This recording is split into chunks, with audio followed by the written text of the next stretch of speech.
Hello everybody, very good evening to one and all. Welcome to StudyIQ IAS. I'm Abhishek Singh and I welcome you all in this next lecture, that is lecture 18th. And the topic today, that is the early Magadhan dynasties, or we will be talking about some of the earlier dynasties of the Magadh. In the previous lecture, in fact, we discussed about the rise of the Magadh, in fact about the factors which facilitated the rise and the development of Magadh from one amongst the 16 Mahajanpadas to the one of the most powerful kingdoms, one of the most powerful Mahajanpadas which were existing at that moment of time during the 6th century, 5th century BC. And in this lecture, we are going to discuss particularly about those dynasties which were responsible for making the Magadh one of the most significant powers in the 6th century BC. So very good evening one and all. Those who have joined, Bulbul and Mantasha, guys, quickly join the session, and the time is already there. So just join the session and also make it sure that you share this session with your friends as well, so that they can also learn few important things about the three early dynasties of Magadh. All right everybody, very good evening. Aisha, good evening to you.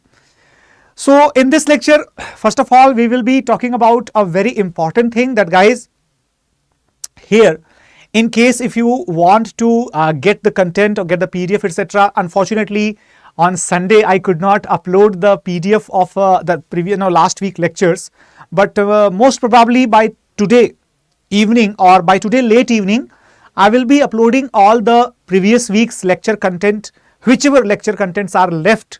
That is on my Telegram channel, and you can join the Telegram channel through this particular link. Okay. Now, in case if you want to enroll for our batches, then you can use my faculty code ASR Live. And why is this code essential to be used? Why this code beneficial for you? So let me tell you that this code is actually very necessary if you want to take the benefit of this discounted price for our batches, right, which are going to close on 31st of July. So this is basically the last batch that we are offering. Admissions are going to be closed. So we can say that now you have got the last opportunity if you have not registered yet. Okay. So very good evening, Raghavendra Pandeji, Sarvendra Yadav, and good evening everyone else, those who have joined the session. Let us proceed to the early Magadh kingdoms. So first of all, talking about early Magadh kingdoms, the first name of the dynasty, the first name which comes into our mind, the name is Bimbisara. The name is Bimbisara. All right, everyone. Bimbisara. When did he rule exactly? When did he rule? What was the time period since when he was ruling? Or what was exactly his achievement that led to the mention of Bimbisara in the history as one of the greatest kings? All right. So if you have a look on this particular map, okay, this particular map, you can see it very clearly, right? You can see it very clearly that what is the level of expansion. Look at this: Bimbisara, then Ajatashatru, then Shishunag dynasty, then Nanda dynasty, then you will see Chandragupta Maurya. All right, and then this is the Chandragupta Maurya and this is Ashoka. So you can understand it, the entire chronological order, the entire chronological sequence of the development of the Magadh kingdom, that is visible with the help of this GIF. All right, it is very clearly showing you the beginning of the empire, then okay, then this one, okay, then after that you are having this extra area, then again, right, then this much area is again added, right? So we can say that after each and every great ruler, a significant, a sizable territory was added to the kingdom of Magadh, and the same small Mahajanpad of Magadh that emerged as probably the largest ever empire in the history of India. And that is what we are seeing in this map. So what was the contribution of Bimbisara and other early Magadh rulers? We will find out in this lecture. So first of all, Bimbisara, he was the ruler of the first ruling dynasty of the Magadh, that was called as the Haryanka dynasty.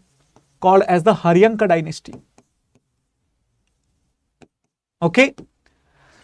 Some of the students who particularly belong to Bihar, they might be thinking that Jarasandh was the ruler who was belonging to one of the earliest ruling dynasties. He was contemporary of the Mahabharata age. Yes, that may be correct for the regional historical consideration, but R.S. Sharma, he does not recognize Jarasandh as a historical figure, to be exact. He recognizes Haryanka dynasty's founder Bimbisara as one of the earliest rulers in the Magadh Mahajanpad. In fact, he was given the name Seni or Shreni, right? Seni or Shreni, that means he had a well categorized and well structured permanent army, well structured and well categorized permanent army, and probably he was the first monarch to maintain the permanent army. All right, everyone. So I think I have already discussed with you in the previous lectures that what were the exact reasons that led to the development of Mahajanapadas, development of the monarchical system. And as all of us might have seen those lectures, those who have not seen the lectures, guys, you can check the entire playlist of the ancient history by Abhishek Rathore, and you will find the sequence of the all lectures in that. In that you can find out the proper reason behind the emergence of the urban culture, emergence of the prosperous Mahajanapad phase, and you will also find out that due to the beginning of taxation system, it was now possible to keep the permanent armies, and permanent armies were also necessary in order to grab more and more territories, to grab more and more land area. And why was it required? Because land area, it was essential to maintain the prosperity, because prosperity was directly dependent upon agriculture, which was dependent upon the land area. So this is why every kingdom wanted to expand their territories. No doubt even Bimbisara also wanted the same. Now the question arises that Bimbisara, what did he do? Which type of policy did he implement in order to expand his kingdom? So Bimbisara implemented the policy called as the matrimonial alliance.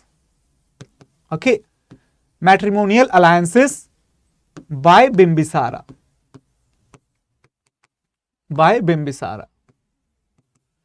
Always remember one thing, that when there is a condition that you cannot fight the battle against the distant enemy, the enemy who is situated at a very far distance, then it is better to develop a permanent relation with that through the matrimony or through any other method of developing the relations. Obviously, marriages were the best or the most suitable method. So Bimbisara actually chose this path, and he got the matrimonial relations with the Vajji, okay, with the Koshal, with the Madra, okay, and these three are the major matrimonial relations. Apart from these three, there were several other matrimonial relations which he had entered into, and by entering into the matrimonial relations,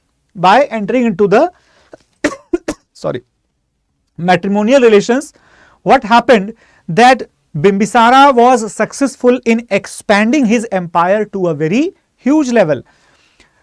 He conquered the Anga king Brahmadatta in the retaliation. And what was the reason behind this retaliation, guys? Remember, he had conquered the only the Janapad or Mahajanapad with the help of battle. Otherwise, all other all other concurrents were due to the matrimonial alliances. Particularly Ang, because the monarch of Ang had insulted and beaten the father of Bimbisara. This is actually due to the personal grudge that he had attacked Ang. Otherwise, he was in the favor of the matrimonial alliances or cordial expansion, that is called as. Now, here if we talk about, so he bolstered his status via marriage partnerships, as I told you. He had a feud with the Avanti king Pradyot. Feud means the enmity. Okay, enmity. Okay. With Avanti king Pradyot, but they eventually became the friends, and Bimbisara even dispatched his royal minister Jivak to Ujjain when Pradyot had a conflict with him. So basically we can actually give the credit to Lord Buddha for getting these two on same page, because Lord Buddha was a revered figure in the time period of both Bimbisara as well as Chandra Pradyota. In fact, there have been the questions asked in the UPSC. In some previous year questions, they have asked that consider the following statements with respect to the life of Lord Buddha. So in that question, they have given such statements where they say that Buddha travelled to Ujjaini, right? That is incorrect. But Buddha persuaded the Magadh to aid or to provide aid or help to the Avanti king Pradyot. Now that is absolutely correct. It was mainly due to Lord Buddha only that Avanti had received the services of the royal physician of Magadh. All right, everyone. Now moving further, if I talk about the dominance of Magadh in the 6th century BC. So basically, Bimbisara, he adopted the policy of not just conquest but also the diplomacy. And if we talk about the further records, we can say that Buddhist records suggest that Bimbisara reigned from 544 to 492 BC. However, the Puranic sources suggest for the 558 BC to 492 BC. So this may be different. However, NCERT and R.S. Sharma, they go along with this time period of 544 BC. I am not saying you to remember the time period. However, you must remember the correct chronological order. Because sometimes they ask the questions, in match the following, that type of questions. They give you a particular ruler and a particular event or incidence or particular time period. So that's why it becomes really important. Now here, no definitive answer as to whether Bimbisara practiced Jainism or Buddhism, yet both religions claim him as a supporter. In fact, guys, remember that there was always a point that both Jainism and Buddhism were trying to flourish in that time period, and Bimbisara, he was in the familial relations with the Jainism, and he also shared very cordial relations with Lord Buddha.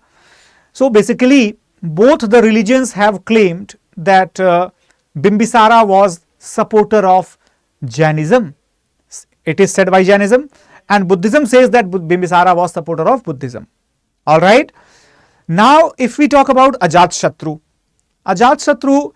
he ruled from 492 BC up to 460 BC, right? For almost, you can say almost for 30 years or so, right? 32 years. So Bimbisara was succeeded to the throne by his son Ajatashatru. How did he become the ruler? It's a very famous story. In fact, everybody knows that that Ajatashatru had simply become frustrated just by going through the sequence of the marriages that his father was practicing one after the other. Apart from that, Ajatashatru was also waiting for his turn to become the monarch, because his father was actually living a very long life. So that's why, as we all have seen in the previous lectures, in the books, etc., that kingship knows no kinship. which means you can take the example of any part of the world.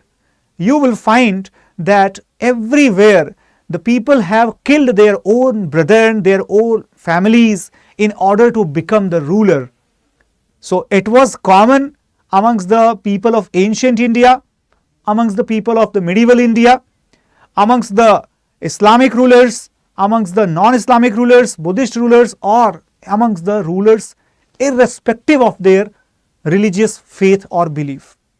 Okay, so that's the very important lesson, that politics has always been like that. It has always been like that. Got it? So here Ajatashatru, he murdered his father to take the kingdom and pursued an ambitious growth strategy. He was actually challenged. He was actually challenged by the Koshal. And why so? Because Koshal was not at all happy, right? Not at all happy, because Bimbisara was the son-in-law of the Koshal kingdom. So Mahakoshala Devi, right, she was, right, absolutely in the pain. So what happened?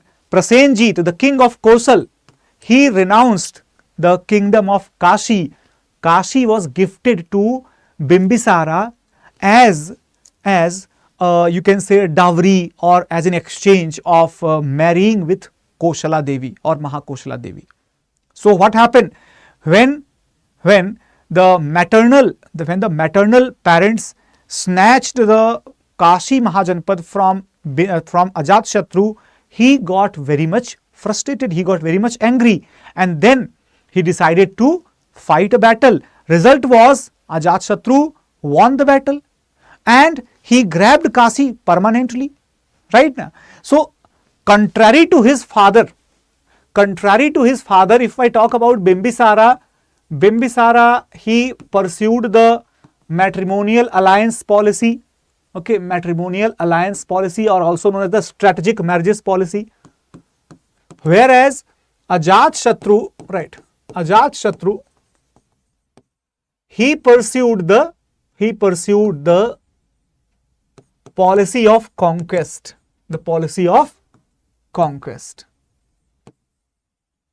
Okay, so the policy of conquest was the policy adopted by Ajatashatru, as we all are aware. Good evening, RJ Barwal. Now talking about the other points. Despite the fact that his mother was a Lichvi princess, Ajatashatru waged a war even against Vaishali. Remember that Ajatashatru, he had 3 maternal homes, but so obviously the 2 were the step maternal homes. The one was the real one, and the one which was the real one, that was the Vaishali. Remember that, right? The sister of Chetak was married to, right, the father of Mahavir, and the daughter of Chetak was married to Bimbisara, right? Bimbisara. So here what happened, that even when the death of Bimbisara happened, then also this Ajatashatru wanted to have a grab on the Vaishali as well, but Vaishali had resisted very bravely against the Magadh. But result was in the favor of Magadh finally, that after 16 years of the struggle, finally the Vaishali, that is the Vrajji Mahajanpad, that was demolished, and Magadh became the most powerful amongst all the Mahajanpadas. Now only one challenge was left before the Magadh Mahajanpad, and that challenge was Avanti. Okay everyone. So what happened, that he utilized a war engine to launch the stones much like the catapults.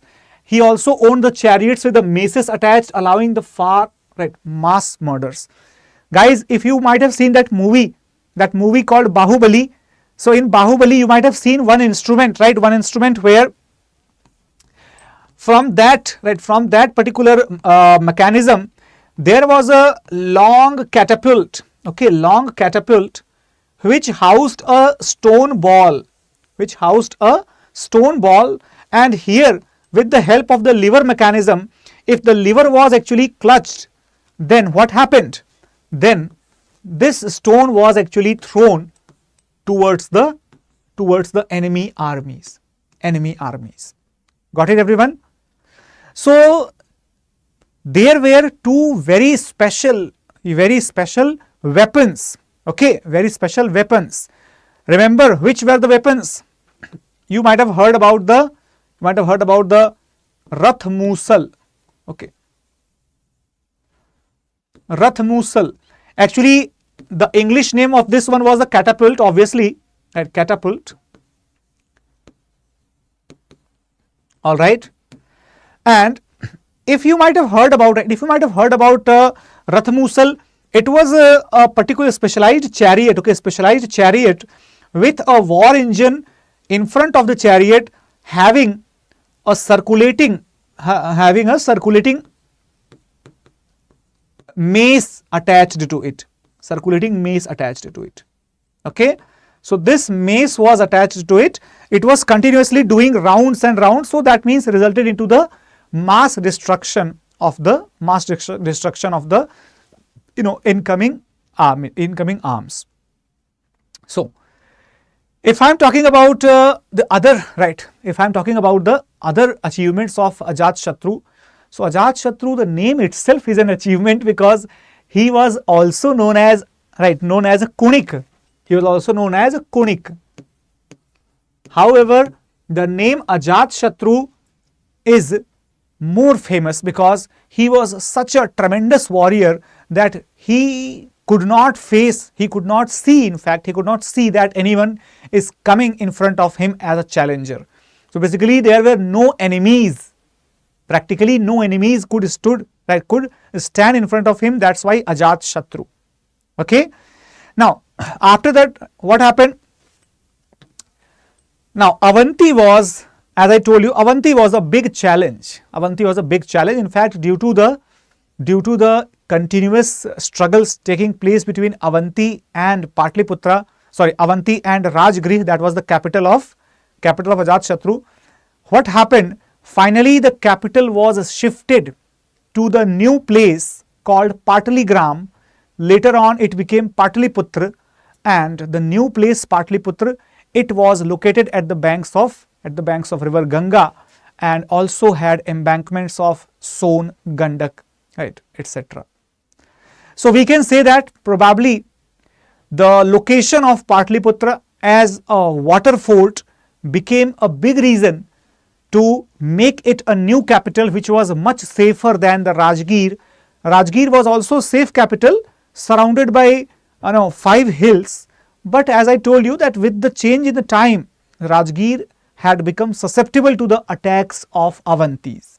Okay, so therefore the rule of Ajatashatru, it was followed by Udayan, and Udayan had become the ruler to succeed Ajatashatru and shifting the capital. He was responsible for shifting the capital from Rajgir to Pataliputra. Remember that. Okay. Now if you can have a look on this particular map, which indicates the basic outlines of the kingdoms. So Bimbisara, only this much, right? However, if we talk about the matrimonial alliances, Bimbisara had the tremendous impact as far as up to the Madra. So this region was basically Madra.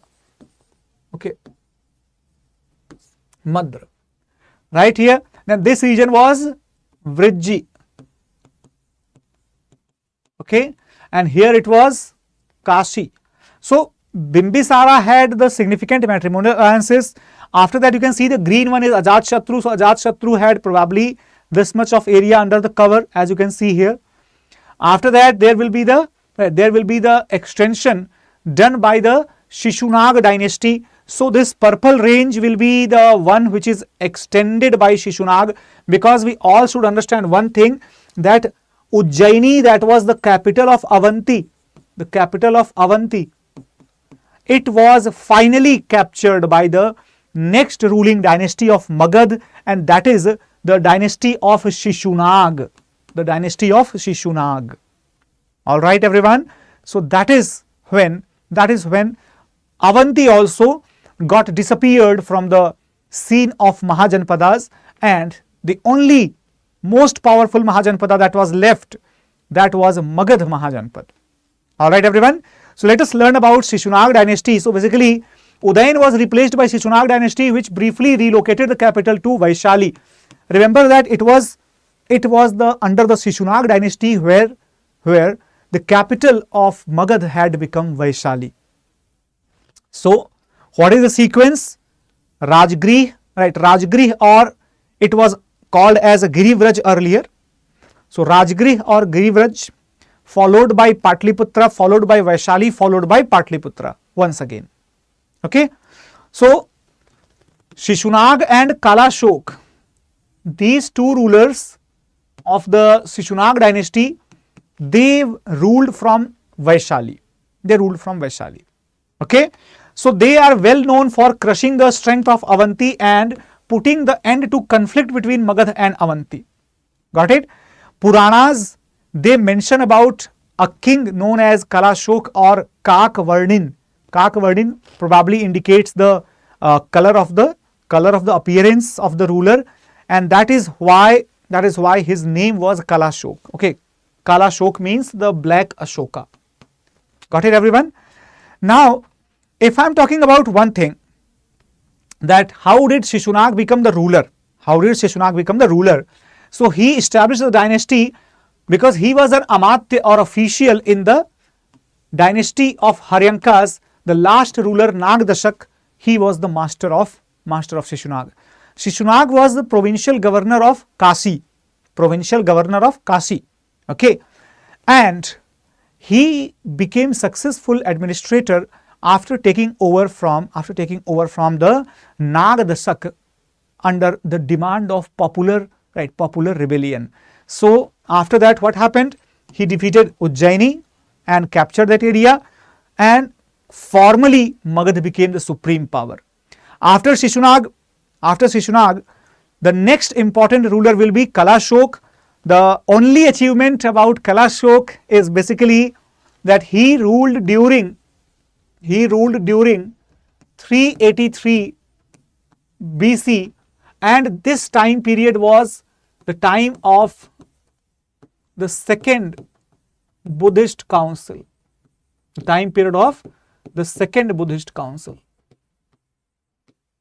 All right, everyone. So that is why Kalashok is a famous ruler. All right. So once again, he was the one who had relocated the capital to Patliputra. But remember that he was assassinated during the palace revolt that brought the Nanda dynasty to power. So Nandas had rose to the power by assassinating Kalashok. Okay, remember that. So this assassination, it formally led to the emergence of probably the first dynasty in the history of Magadh, which was basically a dynasty led by the Shudras. Puranas describe the Nandas as the Shudra. So this clearly indicates that even during the later Vedic period, if there was authority and power, the Shudras could be the rulers. In fact, without even becoming the rulers, let us not ignore the fact that they were probably the members of the royal court.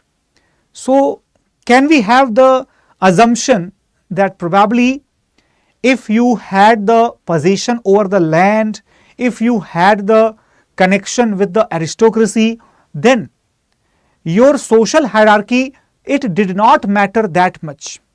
Am I making sense to all of you? Yes.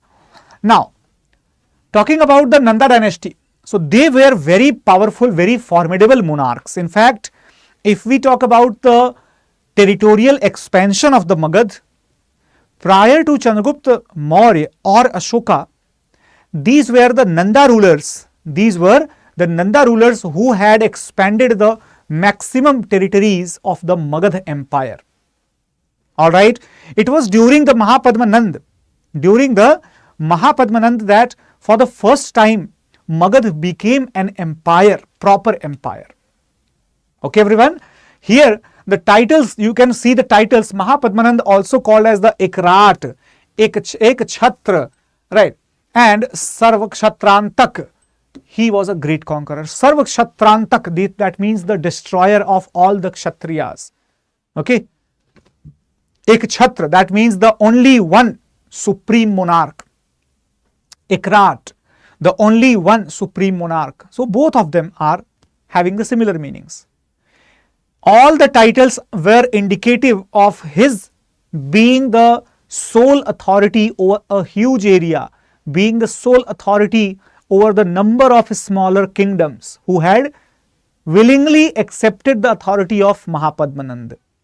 Okay, everyone. Sarva Kshatrantak indicated that he inherited all of the Kshatriya kingdoms at that period. So obviously we have already discussed it, that all of the Kshatriya kingdoms were annihilated during this period. All right, everyone. Now talking about the other details. So Mahapadmanand, the first historical emperor of India, right? Remember that. First historical emperor of India, and he was known to have built the Magadh empire. As I told you, his origins are unknown, right? But probably he was the son of the last Sisunaga monarch and a Sudra lady. At least this is what the Puranas tell.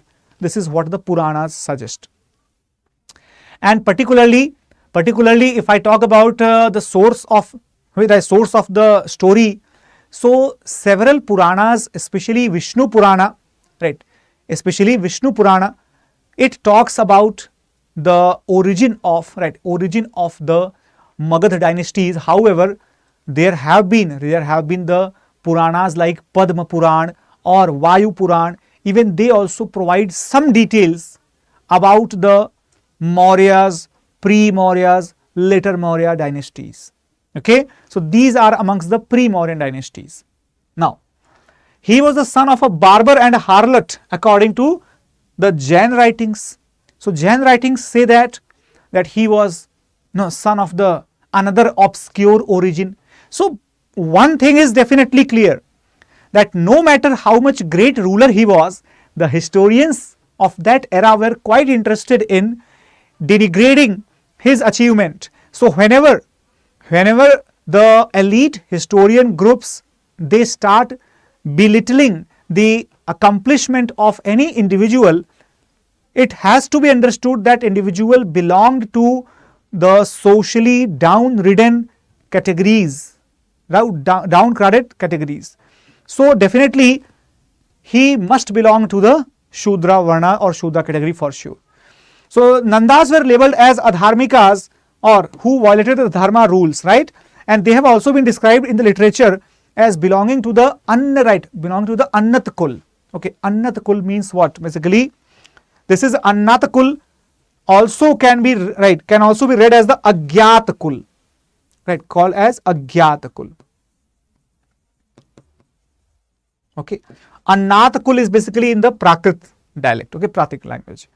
So this somehow indicated the obscure, humble origins of the Nandas, but this origin did not reduce their achievements as monarchs, because as I told you about the titles, so his empire expanded and went from the Kuru country up to the Godavari valley. Kuru country in the northern India, Kuru, remember that, Delhi region, up to the Godavari valley, that is in the Deccan.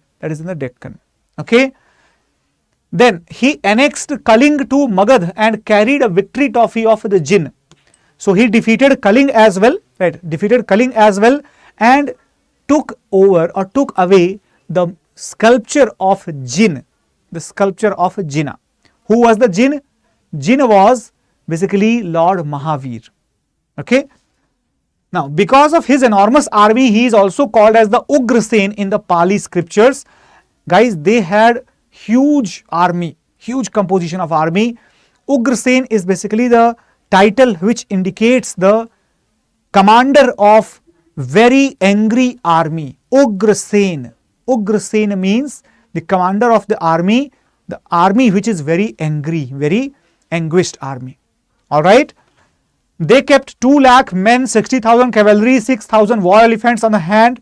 And whenever we talk about a huge army, remember that a huge army is always fed by a very well developed taxation system.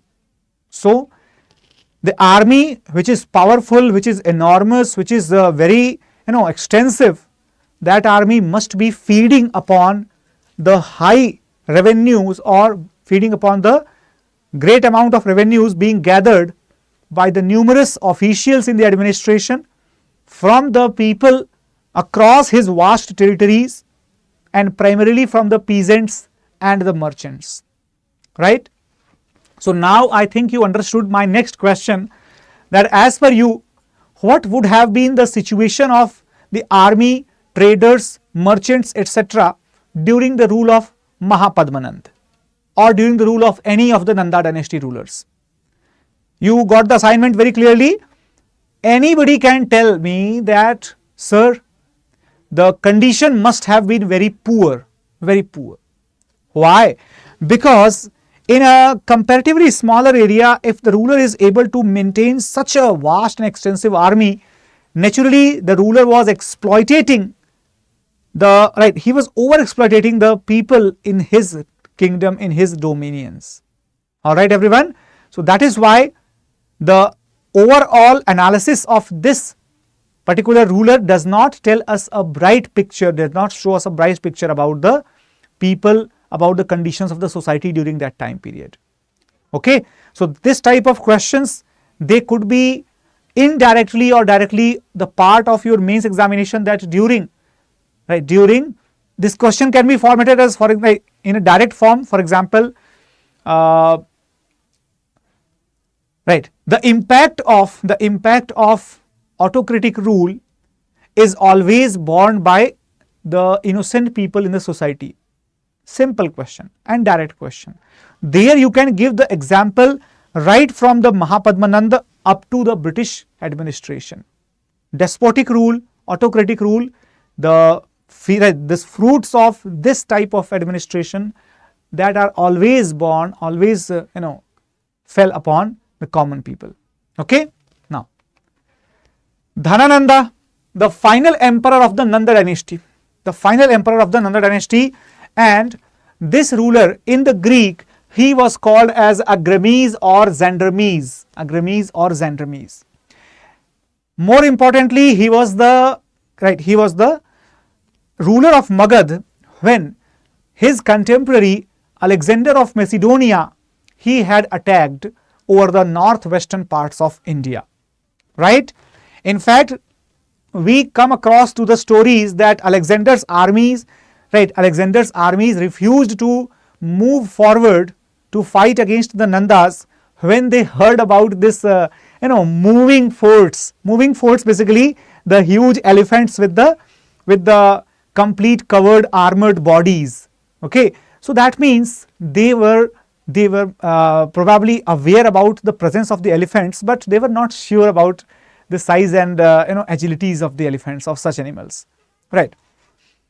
After that, what happened, that Dhanananda, he was quite temperamental. He had no stable mindset to carry on any type of administration, etc. So people were very much agitated under his administration.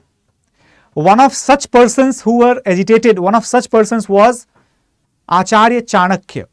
He was also disrespected by Dhanananda during any particular ceremony, and from there he returned back to the place where he belonged to. The place was Takshashila, where he belonged to, and he was a teacher over there, right? And the story goes like that: he found a boy on the way. The boy was playing the game of a ruler. Right? Chanakya was extremely influenced by the aura and the mannerism of that child king, and he took along with him to Takshashila, where he started imparting him education, training of warfare, diplomacy, etc., etc. So overall, we can say that the temperamental and short-tempered behavior of Dhanananda, it became the ignition point of the demise of Nanda's empire, and the demise was chronicled by none other than the political duo of Chanakya and Chandragupta, right? Chanakya and Chandragupta. All right, everyone.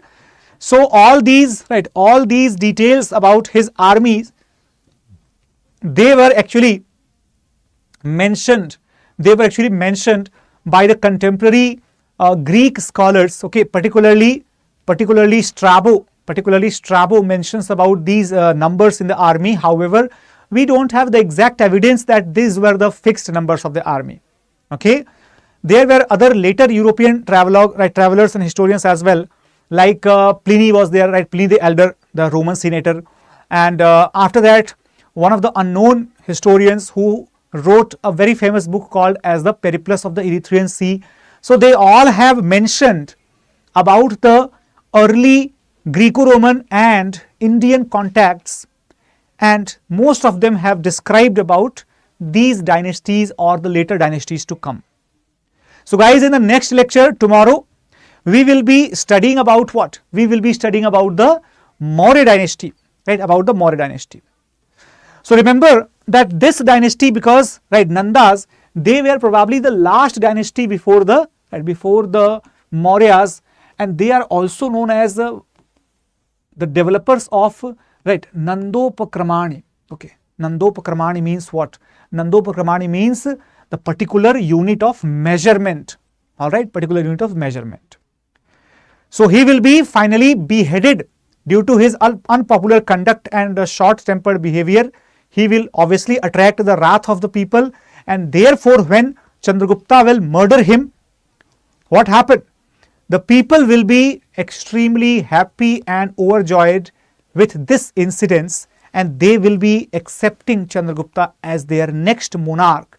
However, Chandragupta will take approximately 1 to 2 years in order to consolidate and firmly establish his kingdom in the Patliputra.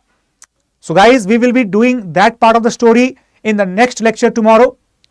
So I hope that you all are ready to enroll for our last batch, which is going to end on 31st of July. And this batch, let me tell you, this is the second batch of July, and the last batch, right, the last date of enrollment is 31st. So guys, do not delay it. You have got so many benefits. You have got so many benefits in this batch called Prelims to Interview P2I batch. Here you will be provided the most comprehensive coverage of not just the static part but also the current affairs, along with the dedicated preparation for prelims, mains and interview stages through the various programs like the mains residential program, like the success in prelims program, etc. So guys, have quick decision about it. Get yourself enrolled if you have not enrolled, and use the code ASR Live. Okay, ASR Live, that is my code. And in case if you want the PPT or PDF of this session, then you can join this Telegram group, and that PDF will be available on it. So guys, thank you so much for watching it. Let's meet tomorrow in the next lecture. Till then, take care. Have a great day ahead. Thank you so much. Bye-bye and Jai Hind.